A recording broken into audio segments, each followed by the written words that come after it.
Hello, everybody, and welcome to the very first Product Pulse webinar. So today we are delighted to have with us Peter Wilcock.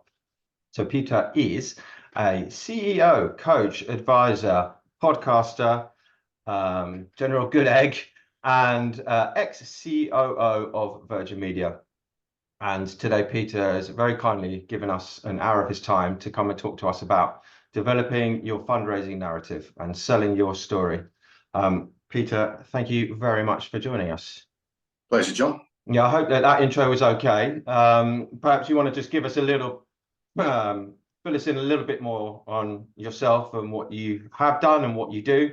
And then I'm going to go into the agenda for today, give you a little bit of background on the LogiNet group, and then we'll get into your slides.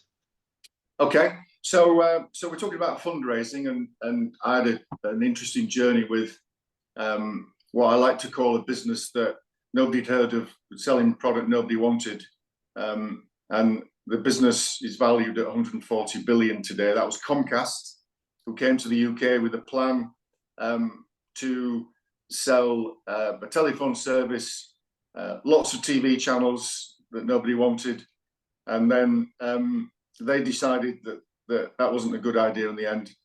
But NTL thought that was a good idea. So then NTL bought Comcast, so I became part of NTL. We rolled up all the other cable companies that were failing, and then we decided that we might want to sell broadband to people who didn't want it, and that turned into 6 million customers when we merged. So we ended up with one cable business that became Virgin Media. But along the way, digging up the streets to put fibre into the communities was the biggest civil construction since the underground. And then one morning we woke up and to be told we were in Chapter 11, which was the largest bankruptcy filing in history at the time. Wow. And that was turned around by a hedge fund, and that became Virgin Media. And now broadband is a commodity. So that was an interesting journey. And then I've recently spent 18 months with a similar business. So now we took fibre to the cabinet. Fibre's now coming to the home because of all the new things that we can do with the internet. And interestingly, that business has raised 800 million, current revenues 24 million a year, burning 100 million.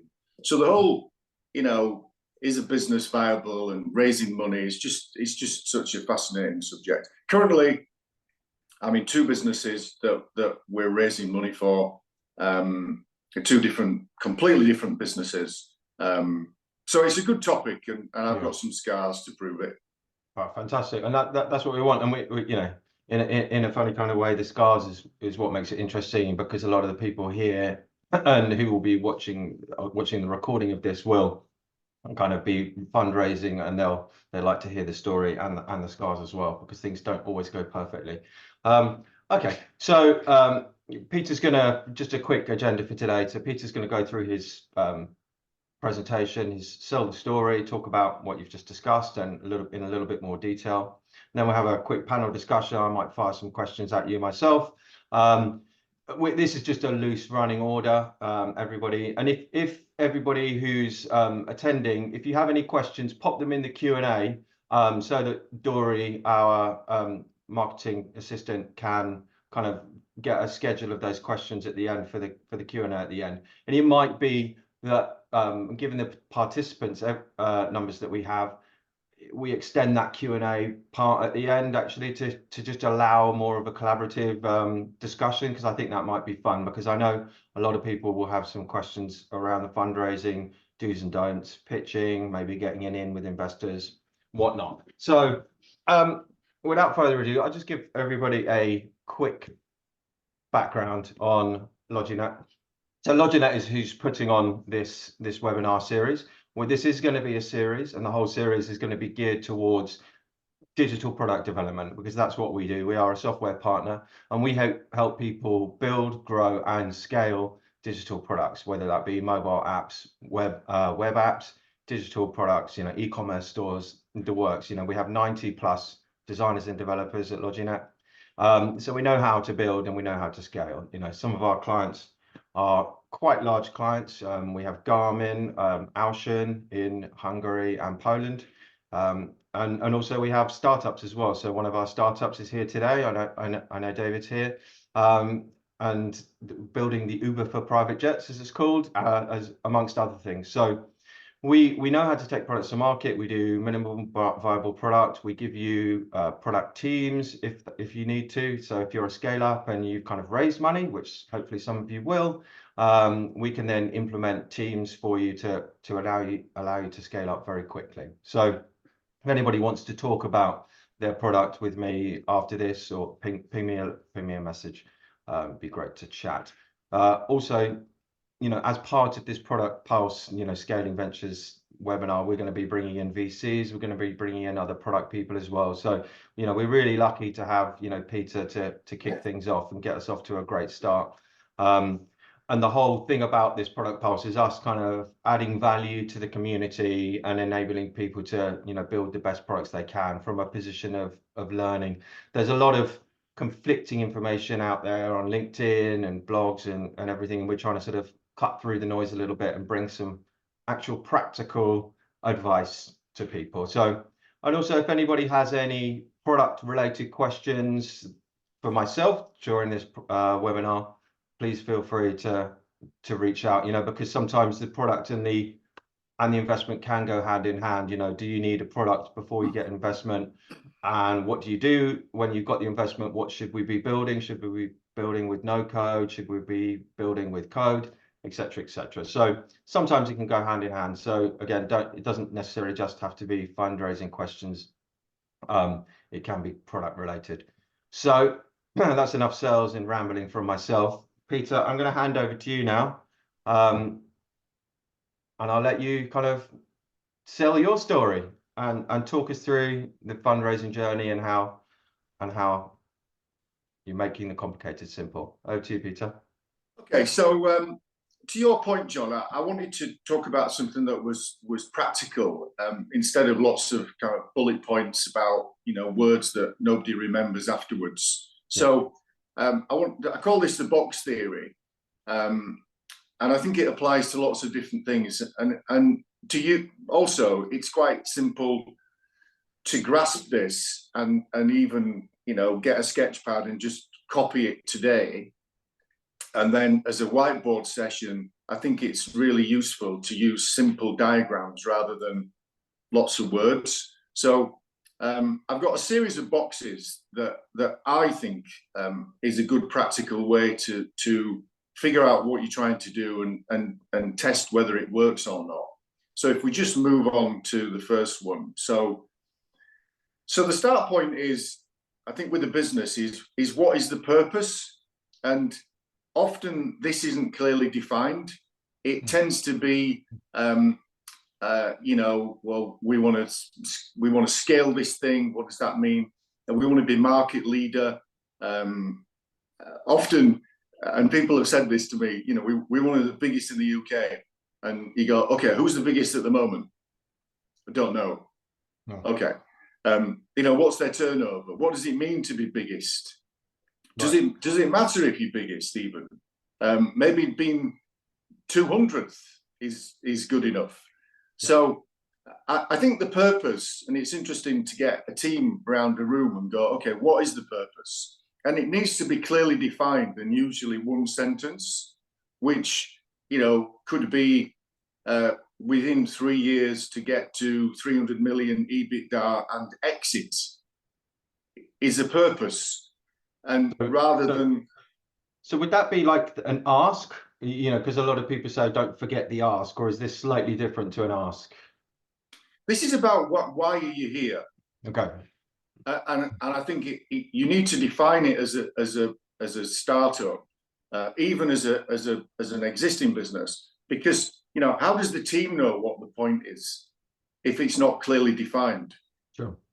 So I think if it's woolly, so I always compare, you know, some people who say, I want to get fit. There's no measure of fitness. Right.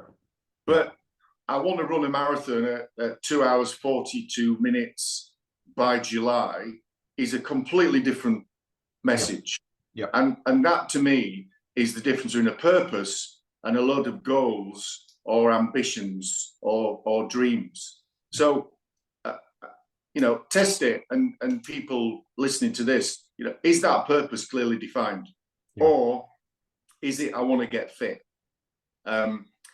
Which then leads to the plan. So if we keep that analogy going, although you and I, we should be having a tennis analogy, not running. Sure, I'm struggling to relate to anything marathon related. Certainly sub 3 hours, my goodness. Yeah, okay, well, we'll see with it though. So the next point is, what is the plan?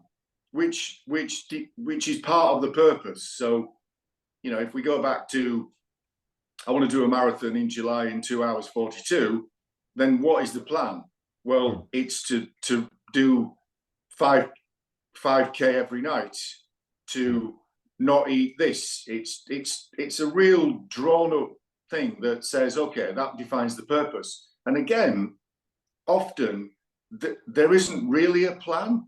There's some things that we think we can do, but often it's not defined. And it should be like that. It should be a real roadmap that says, this is how we're going to meet the purpose. And I think VCs want to see this. Why are you here? Is it a lifestyle so that you can call yourself a founder and your wife gets a job? Or is it, I'm on this ride, or I'm coming on it, where are we going? Yeah. And actually, we should be clear about this. Like, when we're talking about this purpose and plan, what level of investment are we talking? Which investors are we approaching? Or does this apply across the board? Would this apply to angels as much as it would apply to VCs? Or, what stage do you kind of see this applicable to? Well, if you go up the ladder, I guess it becomes more important, doesn't it? Yes. Yeah. If it's 200 million, absolutely. But we were talking before. Somebody who's got their own 50 grand. If I'm coming in with 50 grand, I want to know what we're doing. I'm coming on the bus. Where are we going? Or are you going to take a diversion somewhere? And I'm thinking, well, I didn't want to go there. I want to be gone in 2 years. Now you've decided it's 5 years. Where does that leave me? So defining it internally is really useful. But if you're talking to investors, I think they want to know, where are we going? Do you know where we're going? Do you have a plan to get there?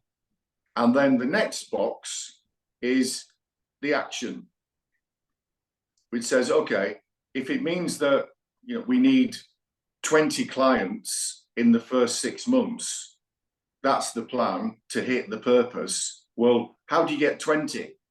So I want to know that you've got a closure rate, you've got a database. So in order to get 20 clients at X revenue, at X margin, you need to contact 500 people. Yeah. So how are you going to contact them? And the more that action, which again is often not really defined. And if you look at the three things together, that they link. Yeah. And you can't start with the action that says, well, I'm going to get a load of people on the phone, I'm going to go out door knocking, without a plan, because it goes, well, how do you know what you're doing? What does good look like?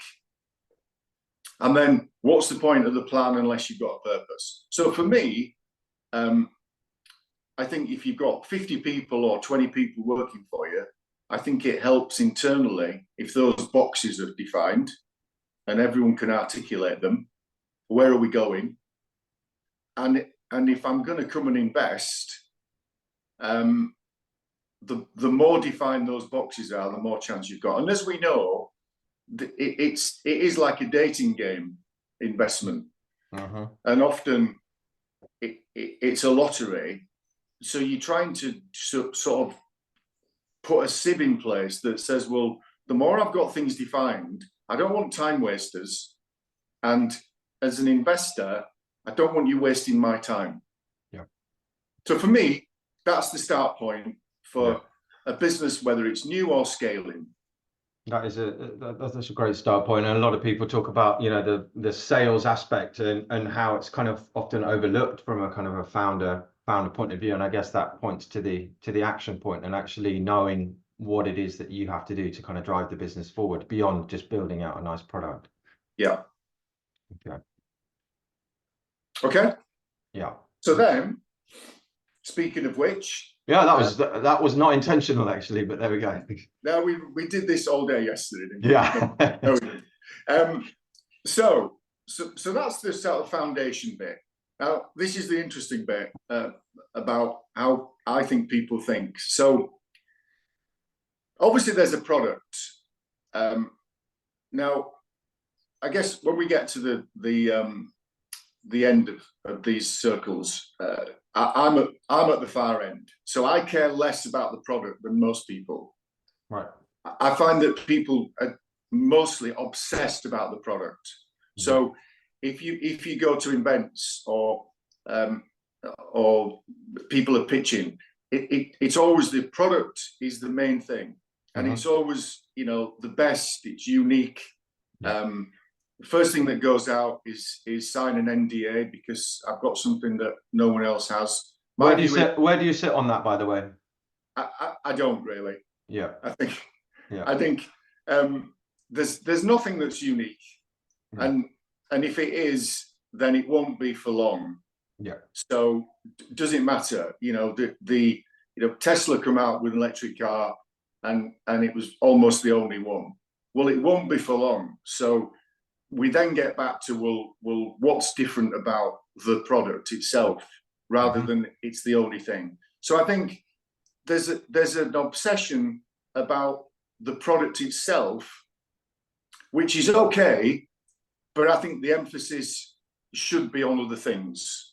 And the next circle we've got here, I think is more important than the product. Leaving aside the fact that you need to have a product, of course you do, but then we get to the brand, which is, in comparison, Nike ultimately sell clothing and training shoes. That's not what Nike are. Yeah. If you think about any brand that you like, it's not because of the product itself. It's not because they're the best trainers. And I find that, when I play tennis with Nike, I can perform better than ASICS. It's not like that. It's how does it make you feel? What do they stand for? Same with clothing. Red Bull's a big one for that, isn't it? Because they never show pictures of their product. They never show if you look at their Instagram, there's not a single can of Red Bull on their Instagram. The whole thing is about the experience and everything else that they do, and they've turned themselves into this kind of experience, lifestyle, adventure brand that happen to sell energy drinks. Exactly, yeah. So imagine a caffeine liquid that the time had sugar in, that is going to become the top Formula One team, power boating. You'd think, really? Yeah. So is it the product? Is it because it tastes amazing? Why is it just in that strange looking can? It is about the brand, isn't it? And they set out to create something that was beyond the drink. Because then you'd say, if you were Red Bull at the time, you'd say, well, we need 20 flavors, we need bottles, we need 2 liter. The marketing guy would create mayhem. Yeah. Whereas in that business, they just went, no, we're not doing that. Ferrari, that if you look at their model lineup over the last 20 years, it's more than Ford. Right. Every 2 years, they change the car, whilst there's a waiting list. So I think businesses don't think about their brand enough. They don't think about what they stand for. What feeling do they want to create enough? And that's not about, we've got a website and we've got a logo and maybe a strap line. And going back to Nike, then Phil Knight said, we're a marketing business. Our best marketing product, our best marketing is our products, but ultimately we're just a marketing business. And I think more about being a marketing business than a product business. Okay. And you know, Apple's another example. The iPhone is not the best phone, but there's a queue in every Apple shop. So does this come to the story part, and like you talking about selling the story? Is this part of that, or is that something slightly different? Yeah, it's part of it. It's what is your story as a personality? Yeah. Why are you different? And it's not necessarily because you've got a product. And I think start with thinking about the brand and what you want to be with those examples we've just talked about, rather than talking about the product. Yeah. Do you think the brand could actually influence the product decision slightly then? Yeah. Yes, exactly. Because it starts with your personality, doesn't it? So if as a person, you know, if you're a certain personality, that dictates your behavior. It dictates the brand influences the people you recruit. Yeah. So if you look at the Emirates people, when they walk through the airport, they're part of the brand, aren't they? Right. Yeah. Absolutely. Whereas my local train line that I'm not supposed to say this, but often cancels trains. If you look at their, you absolutely can say that. Name and shame. Can I say that? Okay. So TransPennine Express team don't maybe they do represent the brand, but it's Virgin were great at that. You know, Virgin Airlines was all about that feeling, wasn't it? That's right. And interestingly, when we rebranded as Virgin Media, they showed us some research, and it was the most reliable mobile network in the survey, and Virgin came out top. Right. The most reliable mobile network. Yeah. T-Mobile came 5th. Virgin uses T-Mobile's network. Oh, yeah. And the point was, it's about the brand. The Virgin brand says, you know, they're going to look after you. They're nice people. I'm not sure the trains worked, but certainly the airline has a view, has an image, doesn't it? So does Emirates. Yeah. So does Qatar. It's a different feeling. Yeah. And similarly, you know, if you want Ryanair, fair enough. Yeah. But well, it's very clear what the proposition is. So I'm just trying to relate that back to, say, in the startup realm and potentially, say, a digital product realm. And how would you advise people sort of create that feeling and go about doing that then? Well, to digital products quite dull, isn't it? Mm-hmm. So I don't know what digital means. Well, I find them sexy, but you know, I know what you mean. Yeah. No, but it's quite cold, isn't it? Yeah. And when we get to the elevator pitch, we'll get to some of that. But I think a digital. So, for example, Netflix is a digital product. Yes, it is. But if you've just watched the best series ever and you're telling your mates, it's a completely different thing, isn't it? You know, Zoom was a kind of lifesaver in lockdown, wasn't it? Yeah. But it's a digital product. So I think we should talk about, you know, going back to Ferrari, it's a way of getting from A to B. Yeah. But it's not. It's a feeling that it's a feeling, isn't it? And then I think the most important circle there is distribution, which is a terrible term. It's quite an industrial term, isn't it? But what it means is, how do you build the distribution pipes to get the product into as many people as you can? And the greatest companies are amazing at distribution. Yeah. So if we look at, you know, I was quote the example, if Facebook or Spotify had have said, let's say Facebook said, well, we've got this great thing where you can go online, you can you can show pictures of your grandma in Australia, but it's 20 quid a month. It would have died. Yeah. The point was just get it out there. And again, in terms of pricing, and we'll talk about a camel maybe, but there's a reason that digital products were free. You know, Google charging to search when they launched would have killed it. Yeah. I'm not paying £1 to search for anything. No. So the point was just get everybody on. Let's build this distribution pipe. Spotify is another great example. Free streaming. Well, where's that going to end up? Well, now I think they've got 500 million premium customers locked in. And Apple, great distribution strategy. McDonald's used franchise. So again, not a great cost to them, easy to scale. And I think because this is the hard-edged part of running a business, which is getting customers, using JVs, bolting your product onto somebody else's product.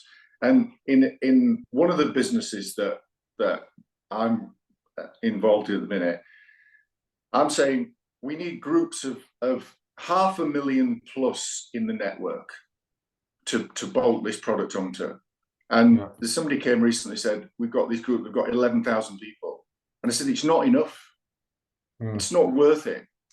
We need 2 million people to make it work. So I think distribution is something that, so in priority of those three, I think the emphasis typically is on product, then a little bit of brand, and you know, figure distribution out later. I think it should be distribution first, brand second, product is the product. Yeah, that's really interesting. And actually, to relate it back to, say, a fundraising narrative, when you talk about the distribution, you use, say, Spotify as an example, where you've got the kind of freemium model, and I honestly can't remember whether they launched entirely free and then they introduced the premium afterwards. But do you think from an investor context, then, launching with, say, a free product, as long as I know what my distribution channels are and I've got those nailed down and I can show an investor that, they're comfortable with, okay, we're not revenue generating at the moment? Because there's a lot of conflicting narrative about, oh, investors won't invest, particularly in the UK, they won't invest in anything that's not generating money at the moment. So it'd be good to kind of clarify that one. Well, it depends, doesn't it, on the business? There's a huge value on eyeballs. So, for example, Microsoft bought Skype for 9 billion, which I think I can't remember now, 2 million EBITDA. Yeah. They bought it for the eyeballs because now I can put my products into the Skype database. So again, it depends on the product. I guess, you know, if you're selling something to shops, it's a different thing. Yeah. But if you want to scale something, and you know, if I said to you now, well, I'm not going to generate cash, but I'll have 3 million eyeballs in 2 years. That's a conversation. Maybe you can, because now I can sell advertising. Maybe we can then go to somebody and say, we've got 3 million eyeballs for you. Do you want to buy us? Yeah. But so if that is your game, you've got to have your brand and your story lined up, and then clear distribution channels, and then okay. And it goes back to the purpose, doesn't it? I'm sure that those businesses said, well, there's a reason we're going out free, and that's because we want to get as many people as possible on board. Cool. But I think the principle is the more focus on distribution, the better. Okay. So the other really important thing on any fundraising is this 60-second. So what is it you do? And again, I think we went to an event recently, and I found that most people started talking about their product. I've got this online thing, which means that with the AI, you can create an image, and I'm thinking I'm lost already. Yeah. I don't know where they are. So in terms of an elevator pitch, which again is a great thing to put into a deck, you know, and the principle is that you go for fundraising and you get to the building and you get in the lift and there's a guy stood there, and it's not the guy you're seeing, and he asks you who you are and what, and he goes, "What do you do?" And you've got 3 floors to sort of punch it out. And he goes, "Oh, that's nice." And he walks out, but he's the top of the hedge fund. Yeah. And you either told him, or he thinks, I don't know what he just said. He said something about AI avatar creation. I can't remember. But it's amazing how many people can't say that succinctly. No, Yeah. no. And often it's because they're obsessed about the product. Yeah. As opposed to other things. So again, we're back to three boxes. I think there's, and I got told this, which I thought works really well, is if you start the conversation with, you know, somebody says, "What do you do?" and you start with, "You know how," then as long as you've got a viable business, the only response to "you know how" is a nod. Okay. Like so I'm doing now. You're nodding, aren't you? Yeah. So you know, let's say you're Spotify and you say, "Well, you know how you know, buying CDs is not scalable in the modern world, and people are online more, and so they want to stream. But the point of paying for streaming is it's not sustainable." And you go, "Yeah, I'd love to do that, especially if it was free." Then you've got the person already nodding, and then I think you then go, "So what we do is we built an easily accessed platform which is free, which has got all the music genres in a great place, easy to navigate." And then you though go to the next bit, which is for people who have got different music tastes, who are online all the time, who are traveling, whatever it may be. Yeah. But there's a structure there that says, you know, when you say what do you do, the first thing is you get somebody to agree that what you're doing is a good thing, which is "you know how." The second thing is you go, "So what we do is," which is we're answering the problem. And you know, a lot of investment decks says start with the problem, yeah, and then the solution. But it's a similar thing, really. But if you say "you know how," which is a problem, and then you say "what we do is," which is almost like, you know, I'm the good guy. I've turned up and I'm helping solve that thing that we're all struggling with. Yeah. And it's not I, it's we, because founders often talk about I. We sounds like there's 20. Well, you're in it together then as well. Yeah. Because we've got a shared problem, haven't we? Exactly. I like that "you know how" because it's getting people to buy into it. Yeah. Before you've told them the solution. And the thing is, John, if you haven't got a "you know how," then you've got a problem, haven't you? Because who's it for? Well, and it's the for last yourself bit, then at that point. Yeah, the lift door closes. And the last bit is "for," and that's my defined customer. And again, you know, you can't have something that's for everyone right now. So who is it you want, which goes back to the distribution. So it's clearly defined, isn't it? This is who I'm doing it for. People who love music and want to stream it for free. Yeah. That's it. Cracking. And that to me is a structure for an elevator pitch. And again, it's good to test it. You know, people just in any business, just to do are those 3 things lined up? And you know what? I'm just going to say this now. If anybody wants to test out their elevator pitch in the Q&A section, which is coming up shortly, feel free to do so. I think that's a good idea, isn't it? Hope so. Okay. And then I thought there's also the personality thing in business. Yeah. So I do like 3s, as you can tell. It beats 20 though, yeah. It does. It does. Right. So this is how I look at people. So, and let's talk about tennis now, John, because we'll ditch the running bit. But there's natural talent, isn't there? So, if you're slightly coordinated, and you can run a bit, and you've got that natural talent. That could be, I'm good with people, I'm good with numbers, I'm quite techie. There's a natural thing in people. Yeah. So this is when you start in a business, but also as an investor, I want to know that you've got some natural talent, whatever that is. Then the next bit is, I've been taught some skills. So going back to tennis, you're having lessons every week. I've done the same thing. So I play with a coach. So, he says, bend your knees more, do this, do that. We need to know how to hold a racket. So that could be an MBA.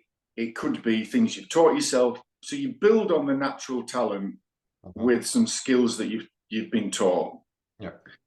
But the real thing that matters is the mindset. And I love this quote. And I was watching Federer play, and the commentator said that Federer's fitness coach had signed that he can't write his book until Federer retires. And Andrew Castle says he can write as many books as he likes about Federer's fitness regime. Doesn't matter. What we need to understand is what's in Federer's head. That's why he's the GOAT. Same for Djokovic, same for Nadal, same for Ronaldo, same for Elon Musk, same for Branson. What's in their head that makes them different. And I think to grow a business, mindset is the most important thing. Being able to cope with the ups and downs. There's definitely a resilience bit, isn't there, that goes to it for a founders or any high performing individual. Yeah, it is. And it's often overlooked. But if you look at, and we can look at the same in anything really. If you look at music, and I'm a big Springsteen fan, and his band say there was only ever one. He's never had a job, Springsteen. There was only one thing he was ever going to do. Yeah. The same with actors. Jim Carrey used to sleep in his car. Used to drive up to the Hollywood Hills. Used to pick out the mansion that he wanted to live in. And there's a story which he says is true, so I presume it is, that he wrote himself a check for Animal with a date, and then he got the check for Ace Ventura, which almost matched it. Now it's kind of weird stuff, but it works for all of those people. Yeah. And so I think, well, if it works for them, fair enough. Okay, cool. And I think investors want to look at the mindset box as much as anything. Great. Okay, so I think this is your last one, isn't it, Peter? Because we're conscious we want to get to some questions for people. Yeah. So that's quite simple. Get a Sherpa. Get people who've been there. Maybe as a non-exec or an advisor, but just have somebody around who knows what it's like when you get beyond base camp 1, because it's really useful. And I think getting friends around in the business is okay, but get somebody who's done things that just doesn't care apart from what's the purpose. Yeah, great. Well, that was awesome. Okay, so there's quite a lot to pick out there. So if we've got Q&As, Dory, do we have any questions from people, or does anybody want to chime in? If you've got a question, feel free to raise your hand. Dory, have we got anybody? Yes, we have one question from Q&A and one from chat. Okay, perfect. Do you want to, who have we got here? Susanna, market entry specialist. Shall we unmute Susanna and you can ask a question?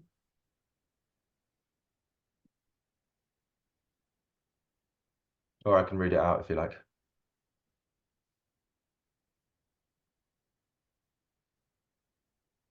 I'll read it. So, Peter, what 3 golden rules advice would you give to an international business networking group which provides events, education, and facilitation for successful distribution?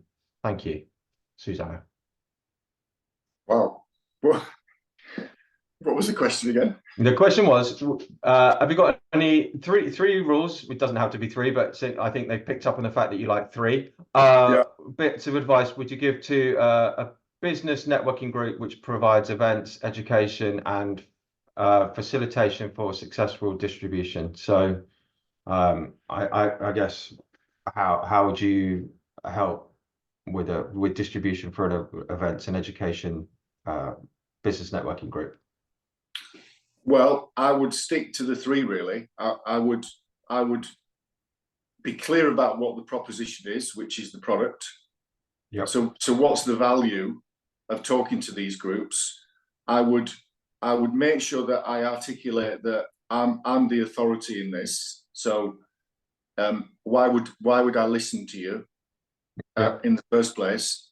And then I would go to large groups of people and try to get groups on rather than individuals. Cool.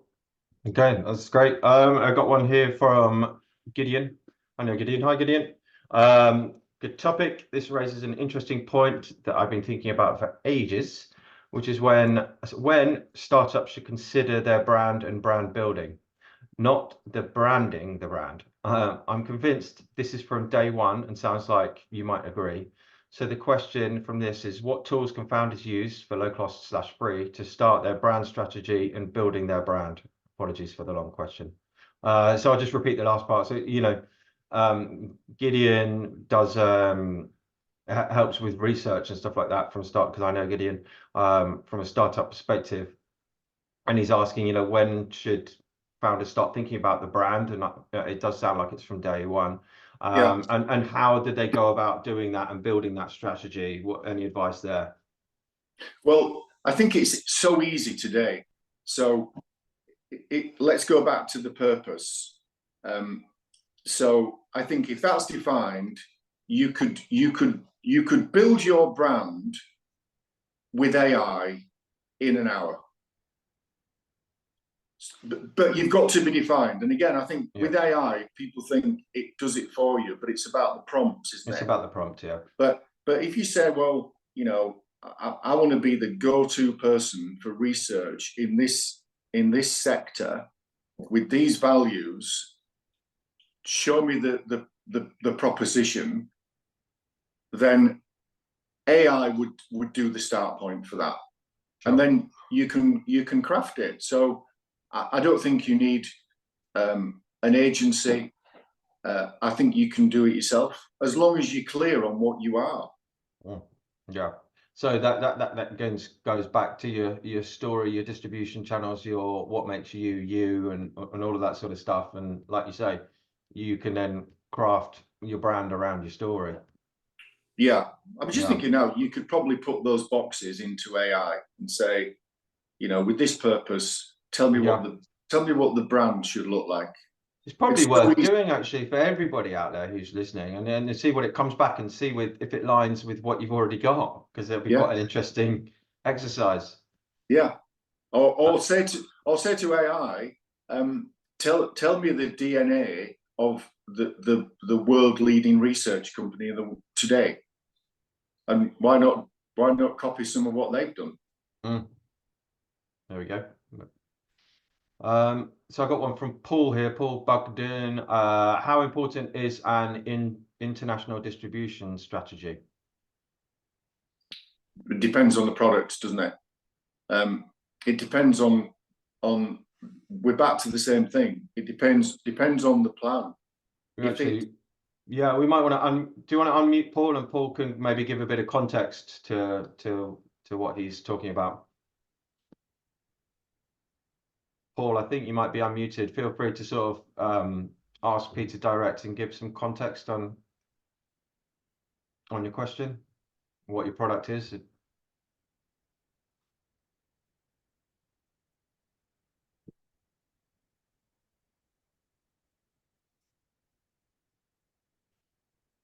Paul's probably still muted. Oh, no. Okay, so yeah, it depends on the product, I guess. Yeah, probably not very important. Yeah. Because it's I think conquer the territory that you're in first. Mm-hmm. So I've got a question actually, which is a little bit more of a sort of a salesy logistical question, is approaching investors. How am I getting my foot in the door with some of these people? Do I have to attend 1,000,001 events, or does cold still approach if it's good cold, if that makes sense? You know, if I've got these parts that we've talked about nailed down, if I've got my story, if I've got my purpose done correctly, and I've got a good deck that I can back up in person with some of the learnings that I've done. Does good cold still work, or does it have to be warm and networked and connected through my network? So I think you should. I think it is like matchmaking or speed dating, and so. Do you watch Married at First Sight, John? I don't know. Oh, you should. Should I? It's good psychology, but Okay. they kind of. I know it seems that it isn't, but it is. But they put people together so they look at your profile and say, okay, you match with this kind of person, you know, and nice, easygoing, whatever it is, and why not do the same? So it's like walking in a bar and hoping to chat to anyone, isn't it?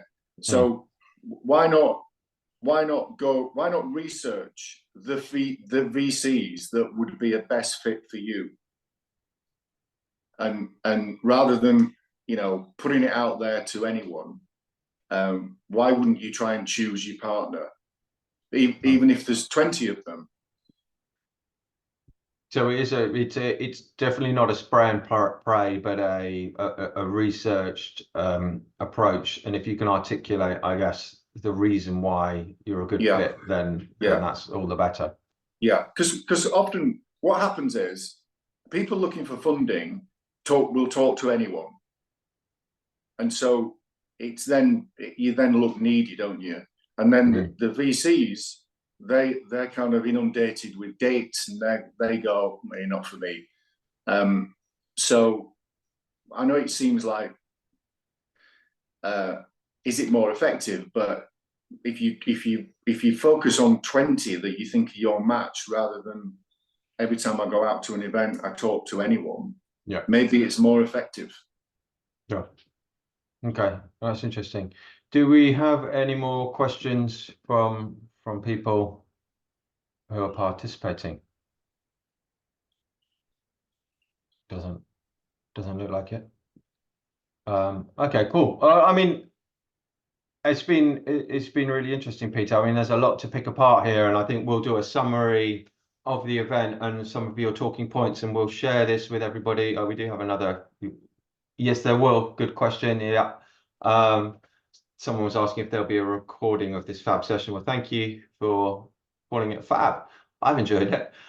Yeah, and what we'll do is we'll share the deck with everybody. We'll share the recording with everybody, and then we'll summarize some of the key takeaways as well, because I think that will be beneficial for everybody, because we've talked about quite a lot, and I think if we can kind of summarize this and contextualize it, I think that will be really beneficial for everybody.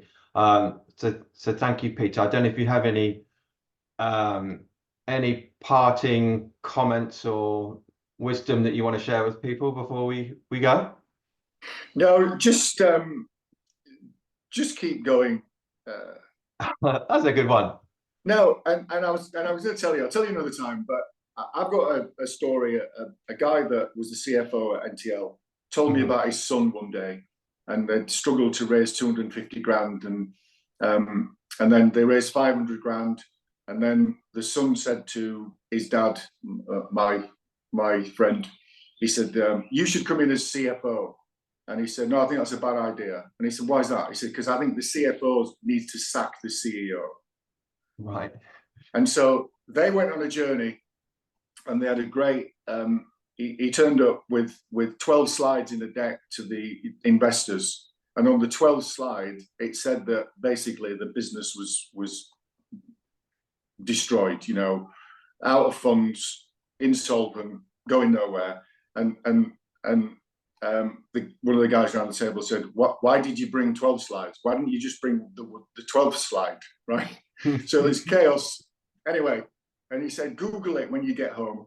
And I did. And the business is valued at 42 billion today.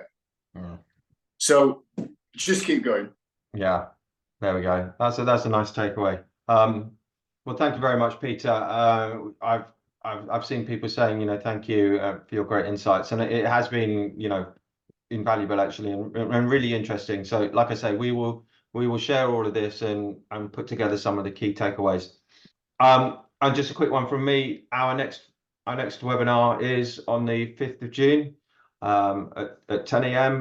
We're going to be talking with a VC about what VCs want and all of that sort of stuff. So actually, this will tie in very nicely with what we've talked about today. And then we'll hopefully get some clarity on what VCs are looking for as well, and kind of marry up the two, and hopefully everybody will have been in a good position to start approaching VCs with their story and figure out what they want. So thank you, everybody. Thank you, Peter. Again, I really appreciate you giving up your time. And thank you for everybody who joined.